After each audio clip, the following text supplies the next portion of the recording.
High বন্ধুরা, তোমরা কেমন আছো? আশা করি তোমরা ভালো আছো, সুস্থ আছো। আর আমিও খুব ভালো আছি তোমাদের ভালোবাসায়। আর তোমরাও খুব ভালো থেকো বন্ধুরা। ঠিক আছে, দেখো না, কালকে মেলাতে গিয়েছিলাম জানো তো। আমাদের এখানে একটা মেলা বসেছে, তো মেলা থেকেই দেখো এই প্লেটগুলো কিনেছি। এই প্লেটগুলো কিনেছি 20 টাকা করে পিস পড়েছে, এক একটা পিস 20 টাকা, 5টা নিয়েছি জানো তো। 5টা প্লেট আছে। আর এই দেখো চায়ের স্টিলের কাপ কিনেছি। কি বলো তো, ওই কাপ না, চীনামাটির কাপগুলো এত ভেঙেছে। তারপরে ভাবলাম যে না, এবারে এটাই কিনবো। এতে অনেকক্ষণ চাও গরম থাকবে আর খেতেও মজা। কেমন হয়েছে আমাকে জানাবে, হ্যাঁ।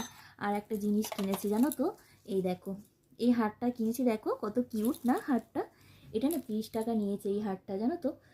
আমি কিনবো, আবার একটুখানি মন হবে কিনবো, পরবো, আবার কোথায় যে ঢুকিয়ে রাখি আমার জানো তোমার মাথাটা পাগলি পাগলি আছে আমি। ও তো দেখালাম এই প্লেটগুলো, কেমন হয়েছে আমাকে জানাবে কিন্তু বন্ধুরা। টাটা, খুব ভালো থেকো, ঠিক আছে।